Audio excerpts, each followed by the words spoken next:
First నన్ను దీవించిన వాళ్ళలో మీరు గారు. సో ఫస్ట్ మీకు కెమెరా ఎక్స్పీరియన్స్ టెలివిజన్ మీరు గారితోనూ శర్మ గారు కనిపించారు గురువు గారు.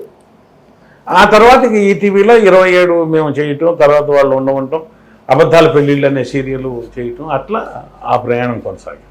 సీరియల్స్ ఎన్ని చేశారు మొత్తం? ఇప్పుడు ఇన్ని అని తెలియదు కానీ క్యారెక్టర్ లెంగ్త్ క్యారెక్టర్లు చేసే పర్వాలేదు, బాగానే చేశారు. ఈటీవీలోనే ఎక్కువ చేశారు, మిగతా ఛానల్స్లో చేయలేదు తక్కువ. సినిమా ఏది ఫస్ట్ మీది అసలు తెలుగులో మన దగ్గర? 95లో ఈటీవీ వాళ్ళు పిలిచినప్పుడు మేము వచ్చినప్పుడు రామోజీరావు గారు వాళ్ళ ఉషాకిరణ్ మూవీ కదా, వచ్చినప్పుడు అయిపోయింది. రేపు ఎప్పుడు వస్తారని అడిగారు నేను రామారావు. నేను రేపు మార్చి 9వ తారీఖు ఉంటాను సార్ అన్నాను. సరే వచ్చేయండి అన్నారు. వెళ్ళేటప్పుడు అంతులేని కదా నారాయణరావు గారు, సుబ్రాజ్ శర్మ గారు ఏం చేశారంటే ఒక సబ్జెక్ట్ ఇచ్చి ఇది రాసుకోలేండి రా సీరియల్గా అన్నారు మా రచయిత. ఆయనకి ఏంటంటే నేను ఉంటే తప్ప రాయలేను అనే దీంతో ఆయన ఉండి నువ్వు కూడా ఉండు చేయండి అన్నది చేస్తున్నాం. ఈ చేసే క్రమంలో నేను మార్చి 9కి వస్తానన్నా అని రాలేకపోయాను. 29కి నాకు టెలిగ్రామ్ వచ్చింది. నాకు ఫోన్లో కాంటాక్ట్ చేయండి ఇమీడియట్లీ రామారావు గారు. నేను భయపడుతూ వెళ్ళి ఫోన్ చేసే పొన్నూరు నుంచి, వేరే ఊళ్ళో ఉన్నాం రాసుకున్నాను. పొన్నూరు నుంచి చేస్తే ఆయన అన్నారు ఏంటంటే రమణ గారు మీరు పెద్ద మనిషి అనుకున్నాను ఎట్లా చేశారు అన్నాడు. సిగ్గేసి అదేం లేదు, ఏం లేదేంటి అసలు మీకు చేయాలని ఉందా లేదా, ఇక్కడ క్యారెక్టర్స్ అన్నీ అయిపోతున్నాయి, అసలు మీరు వస్తారా రారా, మీరు ఎంతో మంచి నటులని చెప్పి నేను ప్రోత్సహిద్దామని ఉద్దేశంతో చేశాను. అయ్యా ఏం లేదు సార్ వస్తాను సార్. ఎప్పుడు వస్తాను? ఏప్రిల్ 1కి వస్తాను సార్. నన్ను ఫోన్లు చేయకూడదు అన్నాడు. చేయండి సార్. అయితే అప్పుడు వచ్చేసాను, ఏప్రిల్ 1కి వచ్చేసాను, కలిశాను. తర్వాత డబ్బింగ్ కూడా ఆల్మోస్ట్ ఆయనే నేర్పించాడు నాకు, జై భాస్కర్ గారి దగ్గర. అట్లు రామారావు గారికి తీసుకెళ్ళి అప్పుడు వాళ్ళది చాణక్య హిందీ సీరియల్ తెలుగులో డబ్ చేస్తున్నారు. అక్కడ నన్ను అప్పచెప్పి తెనాలి రమణ గారు మనమే పిలిపించాం. డబ్బింగ్ చెప్పి జై భాస్కర్ గారు అని అప్పచెప్తే ఆయన ఒక 5 రోజులు ఉంచుకొని నన్ను ఇట్టా కూర్చున్నాను. 5వ రోజు అడిగాడు చెప్తావురా, చెప్తాను సార్ చెప్పించారు. అప్పుడు ఇచ్చారు ఫస్ట్ చెక్ నాకు 2400 రూపాయలకి ఇచ్చారు. అప్పుడు చేయించుకున్న ఉంగరం ఇది. ఓహో, సో గుర్తుగా అలా ఉంటున్నాను మీ దగ్గరే. అలాగే ఉండిపోయింది. చేసుకుంటూ వచ్చాను. నాకు మంచి ఫీడ్బ్యాక్ ఇచ్చారు వాళ్ళు. ఒక 16 సంవత్సరాలు నెలకి ఒక 2-3 రోజులు వర్క్ తక్కువ కాకుండా ఇచ్చేవాడు. అలాగే చేసుకుంటూ వచ్చాను. మొదటి సినిమా తెలుగులో ఈ చేయటానికి వచ్చినప్పుడు మేము ఈ రాసే రోజుల్లో ఒక రోజు ఏం చేశానంటే మా రైటర్ గారు వెళ్దాం పదని అన్నపూర్ణలోకి వచ్చాం. అన్నపూర్ణలోకి వస్తే ఇప్పుడు జాదుగర్ అని హిందీ సినిమాని తెలుగులో చేస్తున్నారు. రాజశేఖర్ గారును, శ్రీకాంత్ గారు, సౌందర్య గారు. ఆ కో డైరెక్టర్ గారిని మా రైటర్కి మెడ్రాస్లో ఫ్రెండ్ ఆయన. మా వాడు మంచి ఆర్టిస్ట్ అయ్యి ఏదో ఒక వేషం చేయించబోయా అన్నాడు.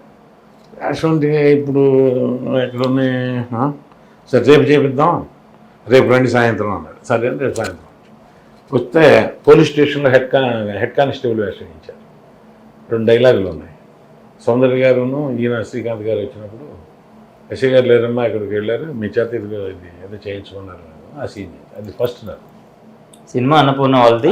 తర్వాత మా మిత్రులు మన మనీ శివనాగేశ్వరరావు, నాగండ్ల శివనాగేశ్వరరావు, ఆయన ఓపెన్ అయిపోతుంది బాబులో తనికెళ్ళ భరణి గారితో మాట్లాడే సన్నివేశం అవుతుంటే ఫోన్ సన్నివేశం అది చేయించారు. ఆ తర్వాత మన దర్శకుడు ఫణి ప్రకాష్ గారు ఉన్నారు కదా, భరణి గారికి మేనల్లుడు అంటారు, మావయ్య అంటుంటారు. ఆయన సుందరానికి తొందర ఎక్కువ సినిమాలో మన హీరోయిన్ ఫాదర్గా వేషం ఇచ్చి చేయించారు. తర్వాత మన మోహన్ కృష్ణ గారు గ్రహణంలో. అట్లా మెల్లగా 15 సినిమాలు చేశాను. 15 సినిమాలు చేశాను. ఇంకొకసారి వెన్నెల కిషోర్ గారు, రాజా గారు మేము చేశాం. తర్వాత ఇట్లా 15 ఉన్నాయి పిక్చర్స్. అంటే రికగ్నైజ్డ్ క్యారెక్టర్సే కానీ అంత గుర్తింపు రావు. అప్పుడు చేయించారు. 15 సినిమాలు చేశాను. ఇప్పుడు 25 రిలీజ్ అయ్యి 21 నుంచి ఒక 52 సినిమాలు చేశాను. దాదాపు ఒక 70 నుంచి 70 పైచీలు అవి లెక్కేసుకోకూడదు వాస్తవంగా. మనం ఎందుకంటే మీరు చేసినవే చేయలేదని నేను అన్న చేసినవే. అట్లాగే అష్టాచమ్మాలో నాని గారి ఫాదర్గా చేయించారు మన. అదే అడగబోతున్నాను. నాని గారికి ఫాదర్ గా చేశారు కదా, సో న్యాచురల్ స్టార్ అంటారు నాని మామూలుగానే. అవును. సో ఆయనతో మీకు ఎలా ఉండింది బాండింగ్? అంటే అంత ఆయనకి నాకు సన్నివేశం లేదు. ఒక లాస్ట్ పీస్, నేను మా మంచం మీద పడుకొని సిక్ అయిపోయి చనిపోతూ ఉంటాను. కొడుకుని దగ్గరకు పిలిచి ఏదో చెప్పాలని ట్రై చేసి చెప్పబోతూ ఈ టవల్ అతని చేతిలో పెట్టి నేను చచ్చిపోవాలి. అతను నాకు చిన్నప్పుడు రైల్లో దొరికినప్పుడు ఏ టవల్ అయితే నాతో ఉందో ఆ టవల్ అప్పచెప్పి చనిపోతాను. అయితే షూటింగ్లో కలిసి ఉండేవాళ్ళం. ఆయనకి ఫస్ట్ మూవీ అనుకుంటారు పెద్దది, హీరోగా ఫస్ట్ మూవీ. అంతా సరదాగా ఉండేవాళ్ళం. చాలా మంది మన ఆర్టిస్టులో ఉండేవాళ్ళు అంతా. సో నాని గారి సినిమా చూస్తూ ఉంటారు కదా, సో అప్పటి నానికి ఇప్పటి నానికి డిఫరెన్స్ ఏంటి ఏమన్నా కనిపించింది? యాక్టింగ్ పరంగా కావచ్చు. యాక్టింగ్ అప్పుడు కూడా యాక్టింగ్ బాగా చేసేవాడు. అందరూ యాక్టింగ్లో ఏముండదు. యాక్టింగ్ క్యారెక్టర్ని బాగా ఇన్వాల్వ్ చేసుకుంటారు. ఆ నేచర్ బాగా చాలా మంచి. వయసు పరంగా కూడా ఏ వయసులో నటించవలసిన నటన ఆ వయసులో నటించే ఇది ఉంది. అది మెచ్చుకోదగ్గ విషయం. ఇప్పుడు ఇంద్రగంటి మోహన్ కృష్ణ గారి మేకింగ్ స్టైల్కి అనిల్ రావుపూడి గారి మేకింగ్ స్టైల్కి డిఫరెన్స్ ఎట్లా ఉంటుంది చెప్పండి? ఎందుకంటే ఇంద్రగంటి గారితో మీరు దాదాపు 4 సినిమాలు చేశానని అన్నారు. లేదు, ఓకే. ఇంద్రగంటి గారు 4 సినిమాలు చేశారు. సో ఆ తర్వాత ఎందుకు గ్యాప్ వచ్చి మళ్ళీ ఆయన సినిమాలు? అంటే ఆయన సినిమాల్లో నేను చేసిన క్యారెక్టర్స్ అన్ని వాస్తవంగా కూడా చాలా సీరియస్ అని. ఇంద్రగంటి గారి సినిమాల్లో నేను చేసిన 4 క్యారెక్టర్స్ కూడా, ఒక క్యారెక్టర్ అంటే కాదు రమణ గారు మీరు చేస్తేనే బాగుంటుంది, మీరే చేయాలని చెప్పి మాయాబజార్లో మన బాలసుబ్రహ్మణ్యం గారు జయలలిత గారు కూర్చొని పెళ్లి చేయబోయే ముందు ఒకళ్ళని చూసి ఒకళ్ళు కొలుక్కుంటుంటారు.